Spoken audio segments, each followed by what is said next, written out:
Dr. Yanefri. Assalamualaikum warahmatullahi wabarakatuh. Waalaikumsalam. Bismillahirrahmanirrahim. Alhamdulillahirabbil alamin. Wa bihi nasta'in ala umuriddin waddin. Wassalatu wassalam ala asyrofil anbiya'i wal mursalin wa ala alihi washabihi ajmain.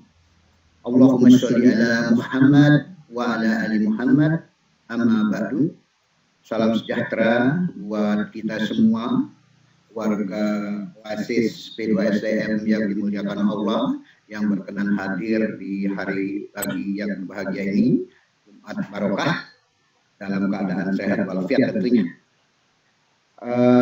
Tadi sudah diungkapkan oleh Pak Dr. Yanefri bahwa Oasis ini sebenarnya upaya kita sesama alumni untuk sharing-sharing berbagai hal yang berkaitan dengan urusan akhirat, ya. Tidak kita sukses dunia saja, tapi sukses akhirat juga. Juga inginnya poin yang kita ingin bicarakan ini supportingnya adalah berdasarkan Al-Quran dan hadis. Sehingga kita ingin memang kajian hari ini sangat besar manfaatnya karena dekat-dekat kepada hari-hari yang kita tunggu, Ramadan, ya, puasa Ramadan. Nah, tentu nuansa ini bisa kalau di Sunda namanya cucurakan lah gitu ya, ataupun istilah kita adalah munggahan. Semoga kegiatan-kegiatan seperti ini yang memang kami selenggarakan Pak Ustadz. Jadi Pak Ustadz Furqon ini kami setiap 2 kali Jumatan di setiap bulan itu di hari Jumat selama 1 jam lah kita sharing smart lah. Nah, jadi diskusi cerdas gitu ya berkaitan dengan tadi hal-hal yang terkini dan sesuai dengan kontekstuasinya. Nah, sekarang kami minta bantuan dengan ikhlas ilmu-ilmu yang Pak Ustadz punya, bagaimana kita ingin tema kami Pak, mudah-mudahan nyambung, adalah Ar-Royan, ya, salah satu pintu surga khusus diperuntukkan bagi orang-orang yang berpuasa. Karena saya juga mensitir Pak, ada pada saat Rasulullah sholat berjamaah gitu ya, dia banyak sekali menyebutkan amin gitu ya. Ternyata dibisikkan oleh malaikat Jibril bahwa tolong aminkan, kata malaikat Jibril, bagi orang-orang yang tidak ingin membaguskan puasanya dengan minimal saling maaf-maafkan, kan gitu ya Pak ya. Jadi ini juga menjadi penting, saya kira masukan-masukan kita bersama supaya muluslah kita melakukan ibadah ini, gitu ya Pak ya. Nah, saya mengharapkan mudah-mudahan kita sebagai Muslim tentu harus dapat responsif menyikapi dan membangun pola sikap pemahaman terhadap tindakan-tindakan yang harusnya semakin mengikuti Al-Quran dan Sunnah tadi dalam melakukan suatu ibadah-ibadah yang menjadi kewajiban kita. Nah, supaya responsif sikap dan tindakan ini tepat, benar, sesuai dengan tadi saya bilang dalam Islam, dalam Al-Mukarram, Pak Ustadz Furqon Sarif Hidayat untuk menyampaikan ketua-ketuanya berdasarkan Al-Quran dan hadis. Nah, tentu untuk mengakhiri sambutan ini, izinkan saya juga dari hati yang dalam untuk memohon tulus, ikhlas kepada semua saudara-saudaraku, sahabat fillah di Oasis ini, wabil khusus Pak Ustadz kita, Pak Furqon Sarif. Mohon maaf bila ada lisan yang tidak berkenan, janji yang terabaikan, hati yang berprasangka buruk bagi kawan-kawan semua, sikap yang mungkin menyakiti, begitu ya.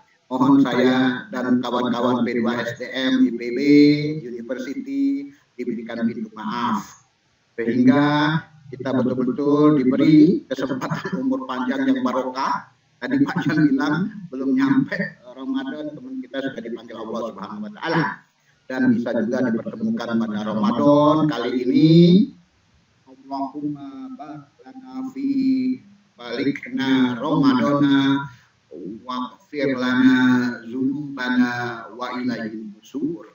Amin amin ya rabbal alamin. Atas perhatian kerjasama partisipasi aktif teman-teman sahabat Villa di Oasis ke-19 ini, sekali lagi saya aturkan terima kasih. Semoga Tuhan melimpahkan balasan-balasan berupa pahala kepada kita semua. Billahi taufik wal hidayah. Wassalamualaikum warahmatullahi wabarakatuh. Terima kasih Pak warahmatullahi wabarakatuh. Terima kasih Pak Amir sudah menyapa para peserta pagi ini. Dan kita lanjut kepada acara pokok kita yang akan disampaikan oleh Ustaz Furqan Syarif Hidayatullah. Tadi sudah disampaikan topiknya oleh Pak Amir, yaitu tentang perloyan ya. Jadi ada salah satu pintu yang Allah sediakan khusus bagi orang-orang yang berpuasa. Pak Furqan Syarif ini ternyata beliau masih sangat muda ya Bapak dan Ibu, teman-teman UAC ya, masih muda dibanding kita nih. Hampir kelahiran 80 beliau ini ya, dan 77. Nah, beliau adalah kepala divisi pendidikan training di salah satu pusat di ITB, yaitu pusat CIBES namanya ya, Center for Islamic Business and Economic Studies. Beliau juga koordinator pendidikan agama Islam dan beliau adalah dosen di Fakultas Ekonomi Manajemen. Tentu saja banyak aktivitas yang sudah ditorehkan ya, termasuk buku-buku banyak sekali. Baik Bapak dan Ibu, kita insya Allah 30 menit bersama beliau dalam pemaparan yang sudah dipersiapkan, ada PowerPoint-nya juga. Dan setelah itu mudah-mudahan masih ada waktu sedikit bagi Bapak dan Ibu yang ingin diskusi. Silakan Pak Ustaz Furqan.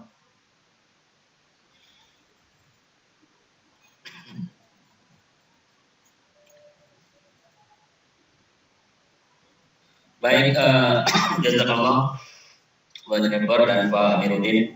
Assalamualaikum warahmatullahi wabarakatuh. Waalaikumsalam warahmatullahi wabarakatuh. Bismillahirrahmanirrahim. Alhamdulillahilladzi faradhas siyam ruknan min arkanil mu'minin al-kiram. Asyhadu an la ilaha illallah wahdahu la syarika lah. Syahadatan tunjibu ilaha minad dunya ila daris salam. Wa asyhadu anna Muhammadan abduhu wa rasuluh. Allahumma shalli wa sallim wa barik ala habibina Muhammadin wa ala alihi wa sahbihi ajma'in, amma ba'du.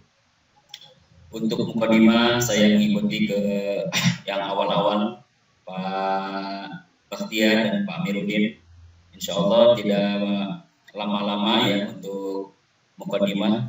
Saya langsung kepada inti bahasan saja insyaallah sesuai dengan topik atau materi yang diamanahkan, yaitu terkait dengan seputar Ramadan, mobil khusus terkait dengan Ar-Rayyan merupakan pintu surga yang dipersembahkan bagi orang-orang yang berpuasa.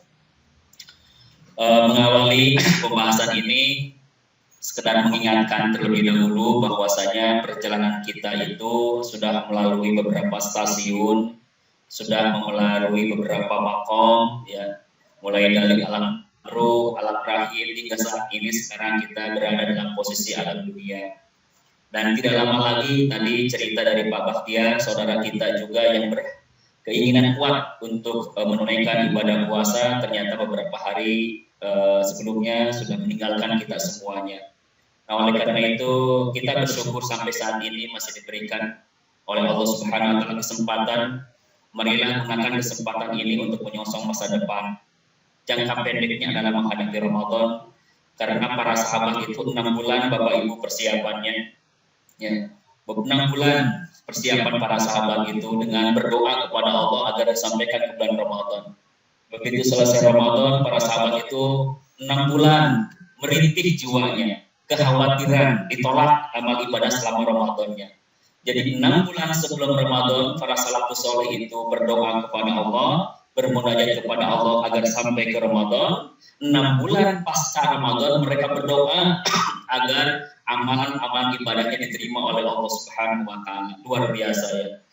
Jangka panjangnya tentu kita berharap mudah-mudahan di kehidupan akhir kita, yaitu kehidupan yang sebenarnya, ada 2, surga dan neraka. Tentu bagi kita adalah menginginkan surga Allah Subhanahu wa taala. Mudah-mudahan dengan amalan ibadah kita wabil Ramadan ini kita sampai kepada tempat yang diinginkan, tempat yang dirindukan, yaitu surga Allah Subhanahu wa taala. Nah, bagaimanapun kita yakini bahwa kehidupan yang sebenarnya itu adalah kehidupan akhirat, ya. Wa inna darul akhirah lahiyal hayawan. Sesungguhnya akhirat itulah yang merupakan kehidupan yang sebenarnya. Oleh karena itu jangan sampai Izin Pak Ustaz sebentar, barangkali masih bisa diperbesar slide-nya dengan. Oke, baik Pak. Sudah bisa? Sudah terlihat? Sudah Pak, sudah bagus. Baik. Saya ulangi lagi bahwa bagaimanapun kehidupan di dunia ini adalah sementara. Jadi jangan sampai mengutamakan kesementaraan, kemudian kita mengabaikan kepentingan kehidupan yang sebenarnya, kehidupan yang kekal dan abadi itu akhirat. Allah sudah mengingatkan dalam konteks ini, wabtaghi fima atakallahu darul akhirah, carilah, kejarlah apa yang Allah akan anugerahkan untuk akhirat. Jadi Allah mengutamakan akhirat. Tetapi karena kita di dunia, wala tansa nasibaka minad dunya, jangan lupa kita pun juga harus mengejar untuk memenuhi kebutuhan di dunia ini, ya. Jadi oleh karena itu ini adalah sebuah dari Allah Subhanahu wa taala. Mengapa kita harus akhirat yang diutamakan, ya? Yang juga tidak boleh melupakan dunia, karena memang kehidupan manusia itu ujungnya adalah akhirat gitu. Ya, kita bekerja, kita menikah, kita punya anak, kita nyari uang, kita punya kendaraan, kita punya rumah, kita apapun aktivitas dunia ujungnya adalah meninggal. Nah, inilah makanya Allah katakan wabtaghi fima atakallahu darul akhirah, cari anugerah Allah tentang akhirat ini. Jangan lupa, tetapi di dunia pun juga jangan melupakan. Jadikanlah dunia sebagai kendaraan menuju akhirat. Jadikanlah dunia ini sebagai alat untuk kita bisa mencapai tujuan akhirat, ya. Karena pada ujungnya kita akan meninggal dunia. Dengan cara apa? Tentu salah satu upaya kita di dalam mencapai akhirat itu adalah dengan mengoptimalkan seluruh kekuatan kita agar bisa bernilai ibadah. Ini ya. Jadi jadikan seluruh apa yang kekuatan kita agar kita bisa mengoptimalkan ibadah kita di hadapan Allah Subhanahu wa taala. Dengan melaksanakan ibadah mahdhah, sholat, zakat, puasa, dengan muamalah misalkan dengan berniaga, dengan berpolitik, dengan ekonomi, dengan berwakaf, sehingga pada akhirnya bernilai ibadah kepada Allah Subhanahu wa taala. Hingga kapan kita melakukannya? Wa'bud rabbaka hatta ya'tikal yaqin. Amalan seperti itu, praktek seperti itu hendaklah kita lakukan hatta ya'tikal yaqin, hingga kematian menimpa kita. Jadi tidak boleh lelah kita ini untuk bersedekah, untuk belajar, untuk melakukan sholat, untuk melakukan ibadah yang lainnya. Dan dalam konteks ini adalah tidak boleh kita mengabaikan masalah ibadah puasa. Wabil khusus adalah puasa Ramadan yang merupakan rukun daripada di antara rukun Islam yang kita kenal, ya. Nah ini ya, jadi ibadah merupakan insya Allah merupakan salah satu jembatan bagi kita untuk bisa mencapai kehidupan akhirat itu. Nah, adapun ibadah puasa yang dalam konteks ini merupakan satu hal yang menjadi perhatian kita pada saat ini adalah ibadah Ramadan. Terkait dengan ibadah Ramadan ini, intinya adalah Allah memiliki tujuan agar dengan disyariatkannya Ramadan, disyariatkannya ibadah puasa itu adalah la'allakum tattaqun. Di ayat yang 183 dari surat Al-Baqarah ini, Allah memberikan ketegasan beberapa hal. Yang pertama, seruan untuk melaksanakan ibadah puasa kepada orang beriman. Kenapa kepada orang beriman? Karena ibadah puasa ini cukup berat, cukup melelahkan. Maka tidak setiap orang sanggup melakukannya. Oleh karena itu Allah serunya orang beriman, karena dengan keimanannya kelelahan itu akan akan teratasi. Ya ayyuhalladzina amanu kutiba alaikumus syiyam kama kutiba alal ladzina min qablikum la'allakum tattaqun. Dan ibadah puasa ini pada dasarnya diperintahkan oleh Allah bukan hanya kepada umat Nabi Muhammad, tetapi umat-umat sebelumnya, mulai dari umat Nabi Adam alaihissalam hingga Nabi Muhammad Shallallahu Alaihi Wasallam. Ya, apa tujuannya? Sekali lagi, tujuannya adalah untuk melahirkan sosok manusia yang bertakwa kepada Allah Subhanahu Wa Taala. Takwa pada intinya adalah kemampuan mengimplementasikan ajaran Islam dalam seluruh dimensi kehidupan. Jadi ibadah puasa ini merupakan tarbiyah, merupakan pendidikan, merupakan sarana yang Allah sediakan agar setiap manusia itu kembali kepada Allah Subhanahu wa taala dalam seluruh dimensinya. Secara umum, dimensi ketakwaan ini pertama hablum minallah. Dimensi hal-hal yang berkaitan dengan hubungan langsung dengan Allah. Yang pada penekanannya untuk penguatan hubungan manusia dengan Allah Subhanahu wa taala melalui ibadah mahdhah, salat, ya puasa, gitu kan, zakat dan sebagainya. Tazkiyatun nafs itu. Yang kedua, takwa juga tercermin dalam dimensi kehidupan manusia antara manusia, di mana penekanannya itu adalah rangka menguatkan komunikasi hubungan manusia antar manusia. Jadi orang takwa ini tercermin hubungannya baik dengan Allah, tercermin pula hubungannya baik dengan antar sesama manusia, bahkan lingkungan. Terkait dengan lingkungan, bagaimana Rasulullah pernah menceritakan ada seorang wanita yang mendapatkan azab dari Allah, berupa sanksi dari Allah karena gara-gara dia mengurus seekor.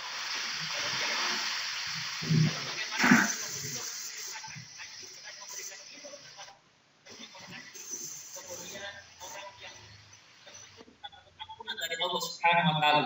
Sehingga dalam hadis banyak dikatakan bahwa perhatian terhadap orang, terhadap makhluk yang bernyawa, itu di dalamnya mengandung ibadah kepada Allah Subhanahu wa taala. Nah, jadi kita ini harus mampu di sini. Jadi pendidikan Ramadan ini mengantarkan kita mampu berkomunikasi dengan Allah melalui ibadah mahdhah, salawat tarawih, kemudian tadabbur Al-Qur'an, kemudian sholat wajib dan puasa. Di sisi lain juga puasa mengajarkan kepada kita bagaimana kita ini supaya menjadi orang yang punya kekuatan secara sosial dengan zakat fitrahnya, dengan sedekah terbaiknya dan sebagainya ya. Nah, kita lihat bagaimana Allah menceritakan profil atau sifat-sifat orang yang bertakwa yang saya ceritakan tadi. Di mana orang bertakwa ini pada intinya adalah pertama kekuatan ruhiyahnya, itu ada sholat ya diantaranya, ada iman. Kekuatan sosialnya di situ ada wa ta'ala ala hubbi, memberikan harta yang terbaik, memberikan sesuatu yang masih dicintainya, bukan harta sisa istilahnya, bukan makanan sisa. Orang takwa itu memberikan harta atau makanan itu yang terbaik. Wa ta'ala ala hubbi, baik kepada fakir miskin, kepada kerabat terdekat. Kemudian juga memenuhi janji-janjinya. Kemudian juga dia dalam sabar secara pribadi, memiliki sifat kesabaran. Wa ulaika humul muttaqun, itulah mereka orang-orang yang bertakwa. Ya. Nah, keistimewaan orang yang bertakwa tersebut yang bisa dicapai dengan ibadah-ibadah, baik ibadah berkaitan dengan Allah langsung maupun ibadah tidak langsung, itu dengan secara muamalah. Yang pertama adalah orang yang bertakwa itu akan dibukakan pintu kebaikannya oleh Allah, pintu keberkahannya. Kalau kita punya ilmu, kalau kita takwa, maka ziyadatul khair, akan tambah dari ilmu itu menyampaikan sinar. Ilmunya itu akan menerangi alam. Ilmunya itu akan memberikan dampak positif kemaslahatan bagi umat. Tapi kalau ilmunya banyak, tapi di dalamnya tidak ada keberkahan, maka ilmu menjadi sumber malapetaka. Ilmu menjadi sumber kerusakan alam semesta, baik di alam sosial maupun di alam semesta yang lainnya. Oleh karena itu, hanya ketakwaan kepada Allah lah, maka terjadi kenyamanan dan keteraman di dunia ini. Kalau punya harta, harta itu akan membawa positif perubahan kebaikan kita kepada Allah dan sesama. Kalau takwa, tetapi di sisi lain harta pun juga akan menjadi sumber malapetaka. Dan sedikit hartanya menjadi hal-hal yang membawa bencana bagi keluarga kan. Ada pejabat tapi anaknya naudzubillah teler misalkan begitu ya, narkoba dan sebagainya naudzubillah. Nah itu diantaranya ya. Ketika Allah mencabut keberkahan ini. Oleh karena itu keistimewaan orang bertakwa adalah Allah akan memberikan keberkahan di dunia maupun di akhirat kelak. Yang kedua, kenapa kita ini harus takwa? Bahkan di antara tujuan akhir daripada puasa adalah bertakwa. Karena orang yang bertakwa akan diistimewakan oleh Allah.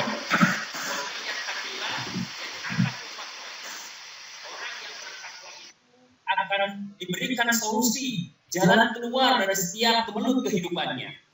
Jadi kalau kita merasa sumpah menjalani kehidupan di dunia, maka dekatilah Allah. Kalau kita merasa berat menjalani hidup dunia, dekatilah Allah. Banyak sekali saat ini orang yang tidak siap hidup menghadapi kehidupan dunia dengan bermacam persoalannya, dengan bermacam problematikanya, baik urusan pribadi, keluarga, pekerjaan. Nah, semakin jauh dengan Allah, maka itu terasa sesak dalam dadanya. Dengan ketakwaan kepada Allah, maka Allah akan berikan solusi terhadap persoalan yang dihadapinya. Yang kedua, wa min haitsu la yahtasib wa yarzuquhu min haitsu la yahtasib.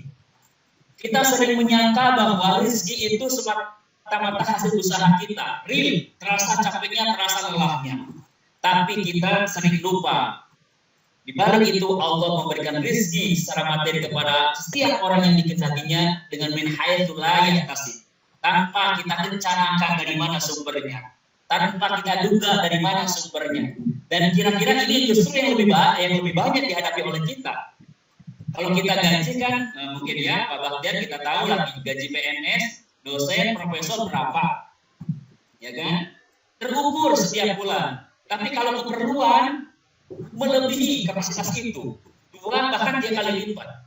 Ternyata Allah tutupi dengan cara-cara yang lainnya yang mungkin kita tidak pernah sangka-sangka juga, gitu kan. Maka semakin dekat dengan Allah, semakin terbuka pintu rezeki kita. Yang berikutnya, wa may yattaqillah yaj'al lahu min amri yusra. Allah mudahkan dari setiap masalah yang kita hadapi, ya. Nah, oleh karena itu maka orang yang sudah berpihak kepada aturan Allah, yang secara tidak langsung itu merupakan cermin dari ketakwaan kepada Allah, maka akan turun para malaikat senantiasa menghibur kita. Allah takhafu wa la tahzanu.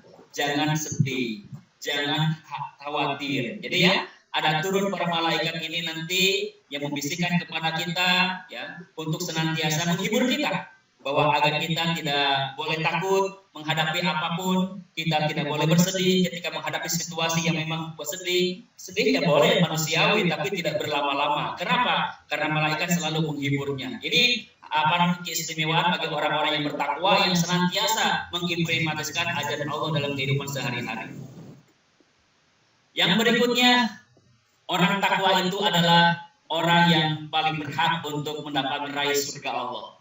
Wasari'u ila magfiratin min rabbikum wa jannatin arduhas samawati wal ardh wa 'indat lil muttaqin. Bergegaslah, bersegeralah menuju ampunan Allah dengan ibadah kepada Allah dan surga Allah, di mana Allah akan memberikannya bagi orang-orang apa?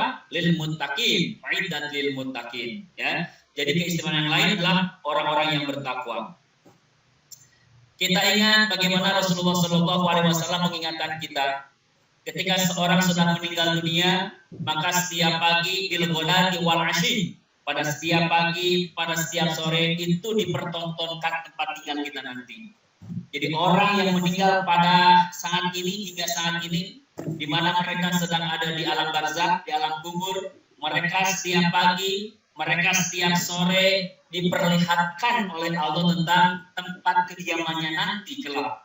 Apakah mereka surga atau mereka neraka? Sampai dikatakan hadza maq'aduka hatta yab'atsakallahu ila yaumil qiyamah. Dan itu diperlihatkan setiap hari hingga dibangkitkan nanti pada hari kiamat. Oleh karena itu mudah-mudahan orang tua kita, saudara kita yang telah mendahului kita, mudah-mudahan merupakan bagian daripada ahli jannah, ahli surga Allah Subhanahu wa taala.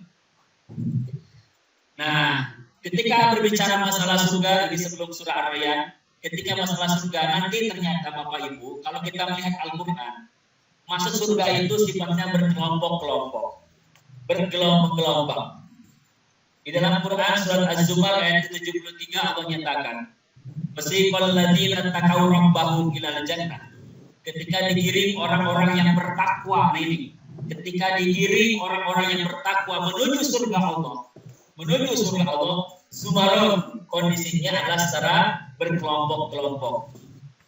Jadi masuk surga itu nanti berkelompok-kelompok, kelompok pertama, kelompok kedua sampai kelompok terakhir. Ya, ada kelompok ahli surga ini, surga itu nanti. Hatta idza ja'uha, ketika surga itu dibukakan pintunya, futihat abwabuha wa qala lahum wazanatuha. Lalu para penjuru kunci surga itu menyatakan salamun alaikum, kesejahteraan bagi kalian semua. Disambut oleh para malaikat, ya, ucapan salam dari malaikat, salamun alaikum. Mudah-mudahan kita semua masuk ke dalam kelompok ini, ya, kelompok orang-orang yang bertakwa. Di dalam Al-Qur'an nama-nama surga itu banyak, ya. Ada namanya jannah secara individual, ada jannatul firdaus seperti surat Al-Kahfi, atau bahkan surat Al-Mu'minun ayat ke-9 ayat ke-10, ya. Kemudian ada jannatul adan, ada jannatul na'im, ada jannatul khuldi, ada jannatul ma'wa, ada darussalam. Ini adalah beberapa di antara nama-nama surga, ya, yang terdapat di dalam Al-Qur'anul Karim. Nah, ada pun pintu-pintu surga juga, beberapa pintu surga. Ya, mungkin di setiap surga itu ada beberapa pintu surga. Ini dalam sebagian hadis ya, sebagian hadis dari Abu Hurairah ketika diceritakan Rasulullah SAW menceritakan ternyata orang ahli sholat nanti akan masuk surganya pintunya melalui pintu sholat. Ya. Kemudian itu baru ada orang juga ahli jihad, maka dia minta bil jihad, maka dia diseru oleh Allah dari pintu jihad. Wa man kana min ahli sedekah, adapun orang ahli sedekah maka akan diseru orang tersebut masuk ke dalam surganya dari pintu sedekah. Kemudian wa man kana min ahli siyam, adapun orang-orang ahli puasa, dunia min babil rayyan, maka dia akan dipanggil, akan diseru dari pintu ar-rayyan. Jadi ternyata dalam surga itu beberapa nama-nama istilah pintu. Nah, secara khusus terkait dengan Ramadan ini, Rasulullah SAW telah menegaskan, ya, di antara keutamaan puasa itu pertama di samping doanya akan dikabulkan oleh Allah Subhanahu Wa Taala, yaitu akan dimasukkannya kepada pintu ar-rayyan. Ini kebahagiaan kita semuanya, insya Allah ya. Jadi mudah-mudahan dengan menunggu Ramadan, dengan menunjukkan sifat kebahagiaan menghadapi Ramadan, maka Rasulullah menyatakan inna fil jannati baban. Sesungguhnya dalam surga itu terdapat pintu-pintu. Yuqalu ar-rayyan, kemudian dikatakan padanya pintu ar-rayyan. Yadkhulu minhu as-shaimun yaumal qiyamah, di mana akan masuk melalui pintu ar-rayyan itu orang-orang yang berpuasa. La yadkhulu minhu ahadun ghairuhum, yang tidak akan pernah masuk ke dalam pintu ar-rayyan itu selain orang yang berpuasa. Jadi nanti akan ditanyakan, aina shaimun, mana orang yang berpuasa, mana orang yang berpuasa, mana orang yang berpuasa. Fayaqumuna, kemudian orang-orang ahli berpuasa itu berdiri semuanya. La yadkhulu minhu ahadun ghairuhum, tidak akan pernah masuk ke dalam pintu ar-rayyan kecuali orang-orang yang berpuasa.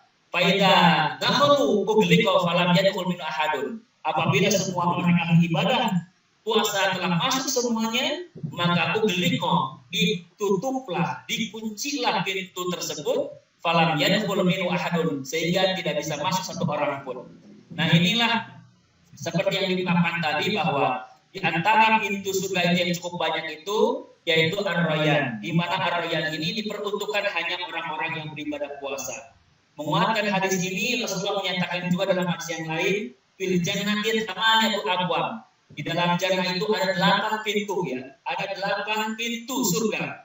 Kemudian fiha babun yusamma ar-rayyan, dan salah satunya adalah pintu ar-rayyan. Jadi semua di surga itu ada 8 pintu namanya ya. Dan di antaranya tadi ada pintu sedekah, ada pintu sholat, ada pintu jihad, dan pintu ar-rayyan. Pintu ar-rayyan sekali lagi diperuntukkan untuk orang yang berpuasa. Oleh karena itu, maka manfaatkanlah sebaik mungkin agar betul-betul kita dijadikan oleh Allah ahli pintu ar-rayyan ini. Yang pertama, di dalam Ramadan itu sifatil birri wal ihsani fi Ramadan adalah bersedekah. Ya, tentu di selain ibadahnya sendiri ya. Selain ibadah puasanya itu perbanyaklah sedekah. Mengapa demikian? Karena Rasulullah mengingatkan kita semuanya, man fattara shaiman ala tu'anin, siapa saja yang memberi batalan makanan berupa minuman atau makanan min halal dari yang halal, salat alaihi malaikatu fi syahri Ramadan, maka malaikat akan mendoakan orang tersebut di bulan Ramadan. Wa shalla alaihi Jibril lailatul qadar, dan khusus malaikat Jibril pada malam Lailatul Qadar. Jadi orang yang gemar bersedekah di bulan Ramadan akan didoakan oleh para malaikat, dan wabil khusus akan didoakan oleh malaikat Jibril pada malam Lailatul Qadar. Ya. Ini mudah-mudahan kita bisa mencapainya sehingga kita bisa layak untuk menjadi orang yang ahli takwa melalui tarbiyatul Ramadan. Yang kedua, qiyamul lail. Qiyamul lail ini ada 2 makna. Makna pertama, qiyamul lail secara khusus artinya adalah tahajud. Tetapi qiyamul lail dalam arti umum adalah ibadah sepanjang malam. Apapun ya, di dalamnya itu ada sholat tarawih, ada sholat witir, ada tahajud mungkin juga bisa dilaksanakan, ada tilawah Al-Quran, ada kajian-kajian. Intinya apapun bentuk ibadah di malam Ramadan, insya Allah ini juga merupakan keutamaan yang perlu kita lakukan di dalam menggapai surga Allah nanti. Yang ketiga adalah secara khusus tilawatil Quran. Rasulullah pernah berpesan, Iqra'ul Quran fa innahu ya'ti yaumal qiyamah syafi'an li ashabi. Bacalah Al-Qur'an, wabil khusus di bulan Ramadan ini perbanyaklah baca Al-Qur'an karena bacaan itu akan menjadi syafaat, menjadi penolong nanti pada yaumul qiyamah. Yang keempat adalah i'tikaf. Ya, i'tikaf itu berdiam sebentar di masjid, ya. Memang secara syariat ada 10 hari terakhir. Tapi sebenarnya lakukanlah setiap siang dan malam kita nawaitu i'tikaf. Niatkan i'tikaf kita di masjid untuk beribadah kepada Allah, baik sholat sunnah maupun tilawah Al-Quran. Dan jika punya rezeki, kita laksanakan umroh yang merupakan rangkaian amalan terbaik Ramadan yang bisa mengantarkan ketakwaan kita. Yang berikutnya adalah kalau kita mengkaji Ramadan ini sampai di mana posisi kita. Ini Imam Al-Ghazali kemudian juga Imam Al-Haidar Amuli telah memberikan gambaran tentang leveling, ya, tentang level puasa kita. Karena sampai di mana pengaruh puasa itu? Karena puasa ini membawa ketakwaan, berpengaruh sosial, berpengaruh terhadap ketakwaan kita. Ada puasa awan, hanya sekedar menahan diri tidak makan dan tidak minum. Ada puasa khawas, di samping tidak makan tidak minum juga menghindarkan diri, ya, menjaga diri panca indera dari hal-hal yang dilarang oleh Allah dan Rasulnya.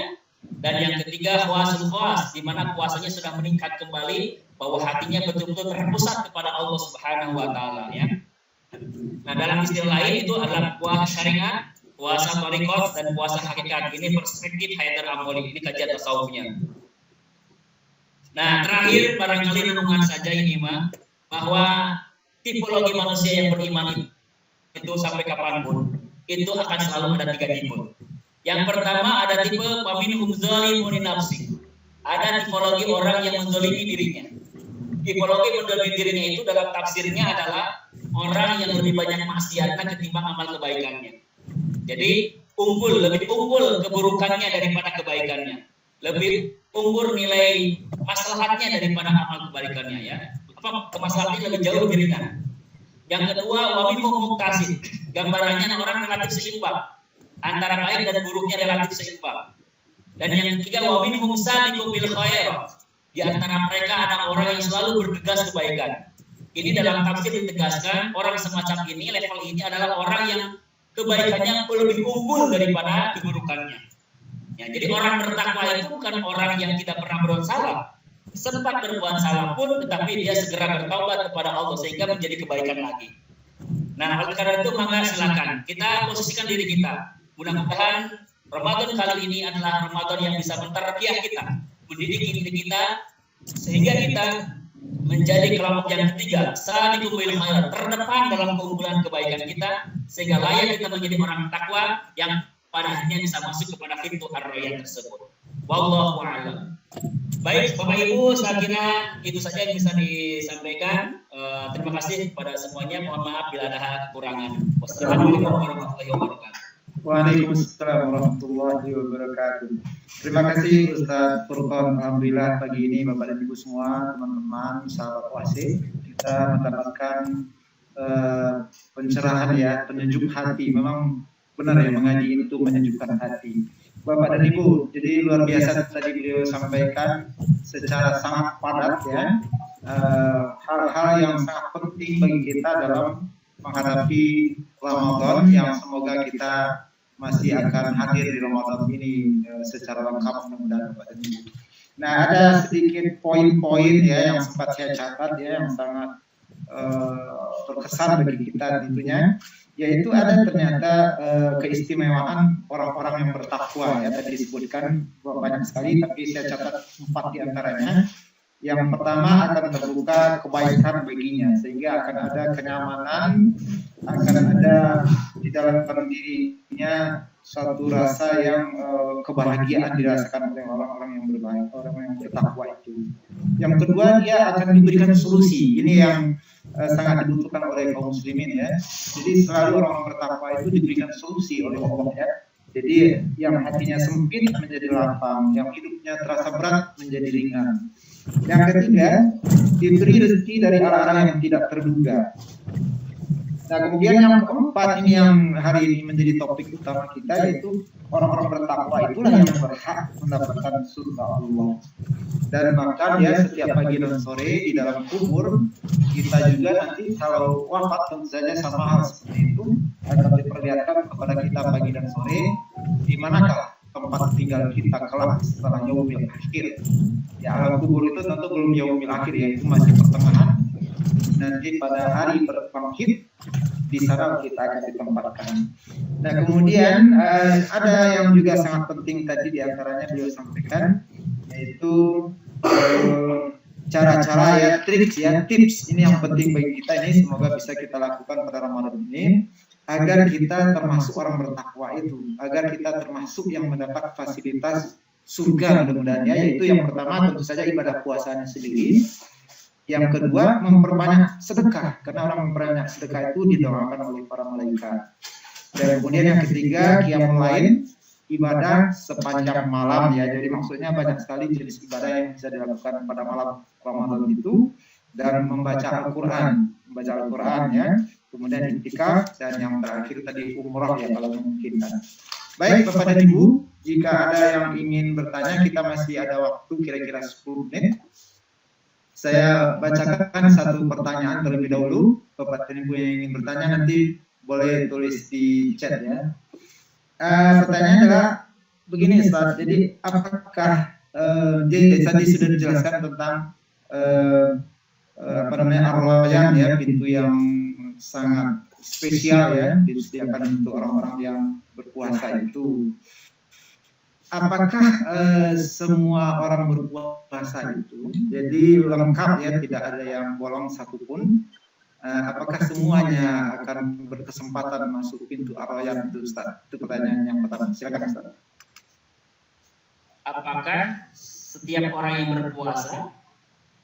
Ya, jadi lengkap puasanya dari tanggal 1 sampai 30 Ramadan begitu. Nah, apakah semua orang yang melakukan itu akan melalui pintu itu nanti?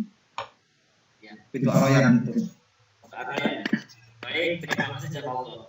Itu dulu ada seorang sahabat yang bertanya kepada Nabi, ya Nabi Allah, bagaimana kalau seandainya saya ini melaksanakan yang pokok-pokok saja? Kalau sholat pokok saja, kalau puasa pokok saja, artinya wajib saja. Kalau haji yang wajib saja. Zakat juga adalah membayar yang wajibnya saja. Apakah itu masuk surga? Ya, jawaban masuk surga. Artinya bahwa orang yang melaksanakan ibadah puasa, kalau melihat dari hadis ini bahwa bil jannati samanya itu abwa biha babun yusamma ar-rayyan la yadkhulu illa shaimun. Nah, artinya bahwa pintu ar-rayyan ini insya Allah akan dikhususkan bagi orang-orang yang berpuasa.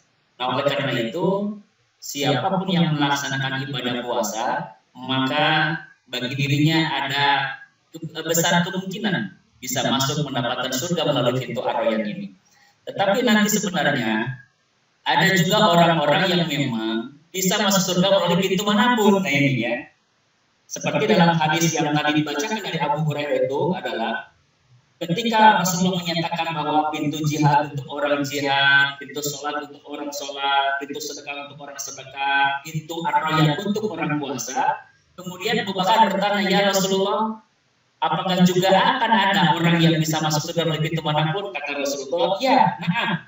Rasulullah menjawab, na'am, wa arju an takuna minhum. Kata Rasulullah, ya, pasti akan ada orang-orang yang bisa masuk dari pintu manapun. Dan aku berharap engkau, wahai Abu Bakar, termasuk di dalamnya. Jadi insya Allah, orang puasa insya Allah akan masuk pintu itu. Bahkan bisa saja kita bisa masuk pintu yang lain jika memang itu adalah masuk ke dalam kategori orang yang berhak mendapatkan pintu dari manapun. Seperti itu Pak.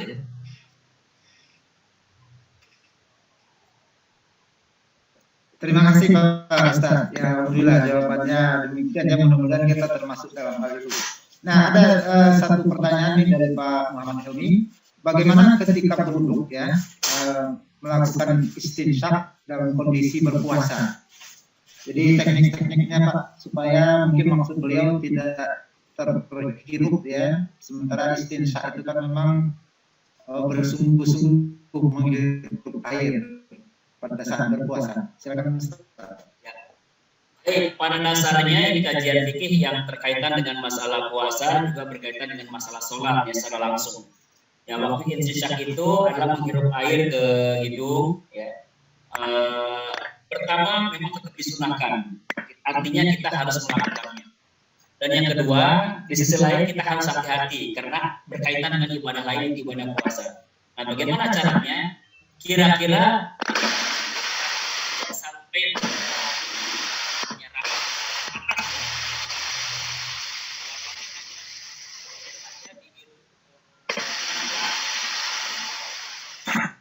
atau juga diambil airnya di dalam tangan, kemudian didekatkan, gitu kan, supaya betul-betul bisa masuk juga tanpa harus menghirup. Jadi ada dua teknis di situ. Yang pertama bisa teknis dengan cara di hidup, kuat khawatir airnya masuk ke dalam.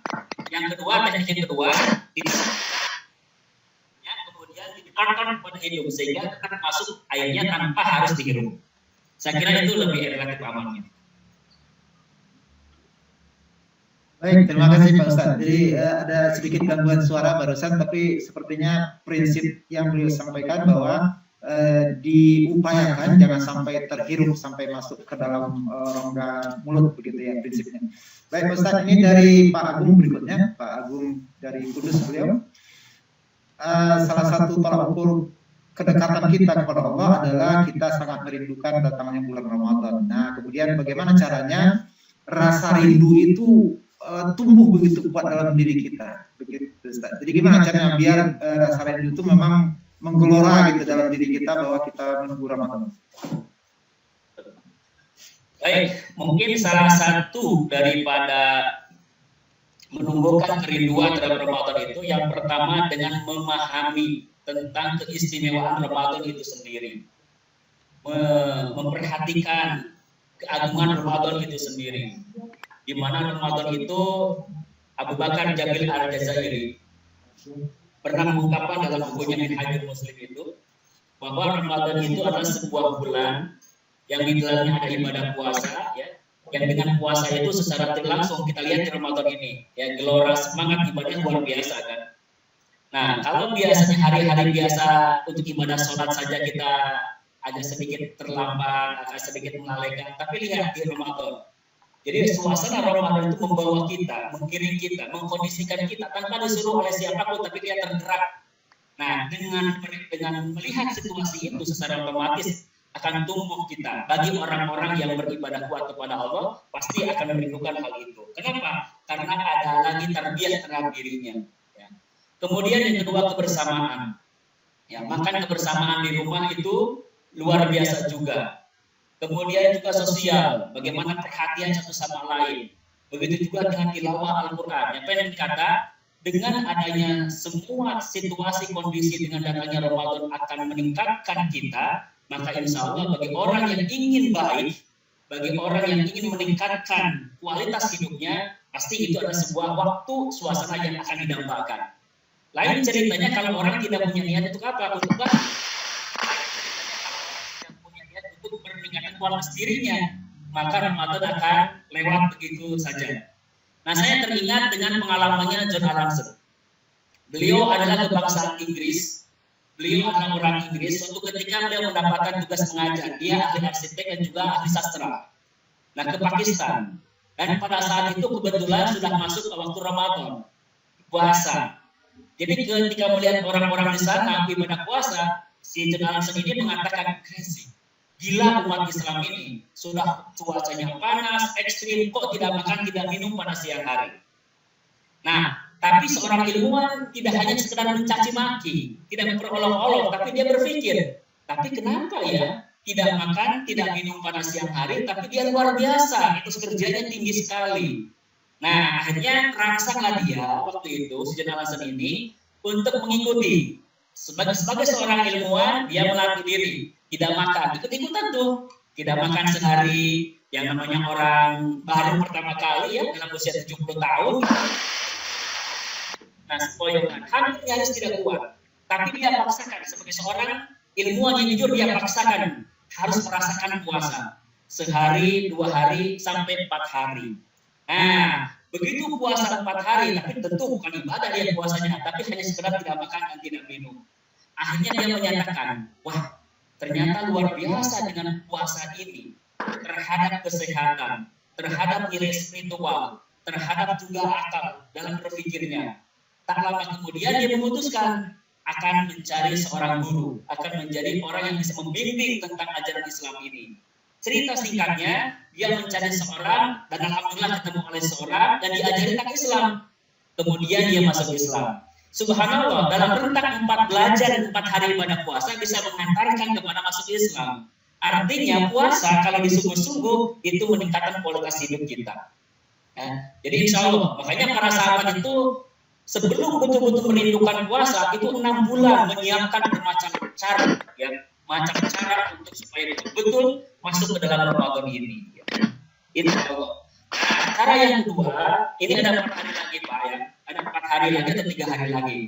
Nah kalau saya dengan teman-teman sekarang ini praktek lah istilahnya itu, magang dulu sebelum Ramadan itu. Apa? Yang pertama ada puasa sunnah tetap dikencangkan. Yang kedua tilawah Al-Quran ditargetkan juga di Sya'ban ini. Yang ketiga pada malam hari juga ditargetkan juga. Nah ini bagian upaya kita betul-betul Ramadan sudah kita seperti biasa. Nah ini juga ada beberapa teknik lagi. Wallahu a'lam bishawab. Baik, terima kasih Pak Ustadz. Jadi penambahan ilmu memang ya kalau kita walaupun mengaji singkat begini, insya Allah sangat bermanfaat bagi kita bersama. Pada prinsipnya barusan beliau menyampaikan ya tentang trik-trik untuk bisa mendatangkan rasa keinginan yang kuat ya. Intinya sih barusan bagaimana kita paham tentang ilmu puasa itu dan bagaimana kita bersungguh-sungguh menunggunya.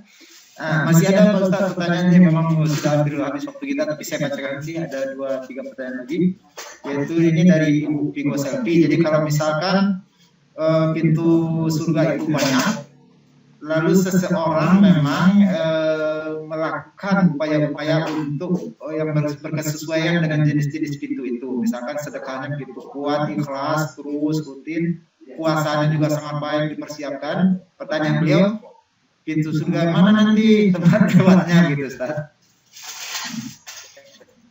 Baik, singkatnya beginilah ya bagi kita. Tadi sudah disampaikan dari hadis Abu Hurairah itu kan banyak pintunya. Bagi kita sebenarnya nanti biarkan Allah yang menggiring kita. Tapi intinya kalau kita ingin masuk ke salah satu pintu khususnya, perbanyaklah di situ. Jadi kalau kita ingin betul-betul ingin masuk ke pintu Ar-Rayyan, maka perbanyaklah, perkuatlah di puasa. Bukan hanya wajib, tapi sunnah pun juga. Sehingga kita bisa mengambil puasa Daud, 1 hari, misalnya selang sekar, ada puasa yang kemis diperkuat saja. Mudah-mudahan Allah masukkan ke situ. Kalau kita ingin masuk surga pintu sholat, perbanyaklah sholat, paling tidak seperti itu. Intinya begitulah. Tapi kalau kita ingin masuk pintu ke semua pintu, maka lakukanlah amal-amal ibadah semuanya secara sempurna. Biarkan Allah yang mengiring kita. Wasiqal ladzina taqaw rabbahum ilal jannati zumara. Biarkan Allah mengiring dengan kelompok-kelompok yang diangkat oleh Allah Subhanahu wa taala. Saya kira itu aja. Ya, baik Ustaz. Jadi alhamdulillah ya, yang penting kita ada salah satu pintu yang bisa kita lewati. Pinggirnya pun enggak apa-apa lah Ustaz ya. Yang penting bisa lewat. Itu sedikit lagi di akhirat itu memang yang terakhir masuk ke surga itu dengan cara merangkak. Iya. Jadi itu yang terakhir. Jadi memang ya paling kita mesti bisa masuk lah gitu. Mudah-mudahan kita termasuk bagian dari orang-orang yang kelompok-kelompok tadi itu ya Ustaz ya. Nah Ustaz, ada 2 pertanyaan lagi, saya close dengan 2 pertanyaan ini ya. Yang pertama, jadi setelah ini mohon maaf jika masih ada pertanyaan mungkin tidak sempat lagi kita bacakan. Yang pertama adalah tentang malam Lailatul Qadar. Apakah semua orang itu berpeluang untuk mendapatkannya? Nah, maksudnya apakah setiap orang boleh berharap bahwa saya akan dapat malam Lailatul Qadar nih? Nah, apakah memang diperuntukkan bagi semua orang atau juga orang tertentu saja? Nah, itu pertanyaan yang pertama Ustaz. Jadi supaya singkat waktu saya bacakan saja yang kedua, setelah itu kita tidak ada pertanyaan lagi. Yang kedua adalah tadi Ustaz menyatakan tentang tipe-tipe orang beriman itu tiga, menzolimi diri sendiri, muktasid, dan orang yang terdepan dalam berbuat kebaikan. Nah, yang masuk surga itu yang mana, Ustaz? Tipe yang mana? Apakah yang menzolimi diri sendiri, yang dia ternyata maksiatnya lebih banyak dari kebaikan? Apakah dia masuk surga juga? Apakah orang yang berimbang kebaikannya dengan kemaksiatannya sama? Apakah dia masuk surga juga? Dan kalau orang terdepan ya kemungkinan besar ya jelas ya masuk surga beliau ya. Nah itu dua pertanyaan, Ustaz. Silakan. Baik, terima kasih. Saya dari terakhir dulu yang paling singkat. Silakan. Jadi surat tersebut, ayat tersebut dari surat At-Tariq itu adalah intinya semua orang yang digariskan tiga hal tadi itu masuk surga, insya Allah. Nah, cuman masalahnya masuk surganya ya tadi ada yang tercepat tanpa hisab. Maka Rasulullah menyatakan ada 70.000 yang sudah divonis tanpa hisab, ya tanpa hisab, ya hisaban. Dari setiap 1.000 itu nanti akan setiap orang itu di belakangnya ada 1.000. Jadi 70.000 divonis tidak akan ada hisab langsung surga, dan setiap orang itu di belakangnya ada 1.000. Jadi membawa jemaah 1.000 gitu lah kurang lebih. Tanpa hisab itu. Mudah-mudahan kita masuk kelompok itu. Mudah-mudahan kita masuk kelompok. Amin ya. Nah itu yang pertama. Jadi baik orang zalim ketika ada iman, insya Allah. Man qala akhiru kalami la ilaha illallah dakhala jannah. Jadi orang yang sempat mengucapkan la ilaha illallah di akhir hayatnya, walaupun sebelum-sebelumnya banyak maksiat, insya Allah masih berpeluang masuk surga. Makanya itu masih masuk level pertama juga masih berpeluang masuk surga. Sampai digambarkan paling masuk surga terakhir itu dengan cara merangkap nantinya itu ya. Sedangkan level yang ketiga, insya Allah itu yang memang yang luar biasa itu. Itu pertama ya. Jadi intinya insya Allah semua orang beriman insya Allah masuk surga. Cuma tahapannya saja mungkin berbeda, tingkatannya berbeda. Yang kedua tadi terkait dengan masalah Lailatul Qadar. Jadi kalau saya baca ayat-ayat tentang Lailatul Qadar, pada intinya Lailatul Qadar itu terkait dengan masalah keistimewaan. Mengapa Lailatul Qadar istimewa di situ? Karena di malam itu terkait dengan Al-Qur'an. Jadi kalau kita ibaratkan begini, 1000 tahun kita hidup tanpa lentera, maka kita akan mengalami kesesatan. Tapi satu malam dengan hidup di bawah naungan lentera, maka di situ ada titik terang cahaya. Jadi Al-Quran ini adalah penerang. Makanya malam itu dianggap mulia karena di malam itu ada turunnya cahaya Al-Quran yang menerangi kehidupan. Nah, oleh karena itu, Lailatul Qadar tidak terpisah dengan apa? Dengan Al-Quranul Karim. Nah, bagi orang yang ingin mengharapkan Lailatul Qadar, nilai kebaikan pahala di malam Lailatul Qadar yang satu kali beribadah setara dengan 80.000 bulan itu, insya Allah akan didapatkan oleh siapapun bagi orang yang bersungguh-sungguh ibadah di malam itu. Ya. Yang kedua, bagi siapapun yang orang sungguh-sungguh berinteraksi dengan Al-Quran. Karena Lailatul Qadar tidak terpisah dengan Al-Quran. Semakin kencang dengan Al-Quran, insya Allah semakin berpeluang kita mendapatkan pahala di malam Lailatul Qadar itu. Dan yang ketiga adalah ini cerita Rasulullah SAW ketika mendapatkan kisah tentang salah satu umat di masa lalu, di mana dikabarkan ada seorang ahli ibadah. 80.000 kurang lebih 8.000 tahun ya, 83 bulan ya di situ. Dalam 3 tahun itu ya kurang lebih seumur hidup kita kurang lebih 80 tahunan lah hidup kita ini. Itu ibadah sepanjang hari, malam hari dan berjihad pada siang harinya. Nah, jadi Rasulullah akan merindukan mudah-mudahan ini terjadi di umatku juga. Di mana umat terdahulu ada sekelompok manusia, ada sekelompok orang yang beribadah kepada Allah siang hari dipakai jihad, malam hari dipakai ibadah kepada Allah. Dan itu dilakukan 1000 bulan. Nah, ketika Rasulullah mendapatkan situasi seperti itu, maka Allah memberikan kepada Rasulullah yaitu menjadikan Lailatul Qadar sebagai malam yang istimewa yang nilai pahalanya kalau ibadah di situ setara dengan orang tadi yaitu 1000 bulan. Nah, itu ada beberapa pendekatan ya di dalam terkait dengan masalah itu. Sehingga Allah menjadikan malam itu adalah setara dengan orang pahalanya seperti yang dilakukan pada masa umat terdahulu. Wallahu a'lam bishawab. Baik, terima kasih. Alhamdulillah Ustaz, kita sudah sampai di ujung acara dan sangat besar sekali ya apa yang kita terima pada hari ini sebagai bekal kita untuk masuk menghadapi puasa dan Ramadan tahun ini.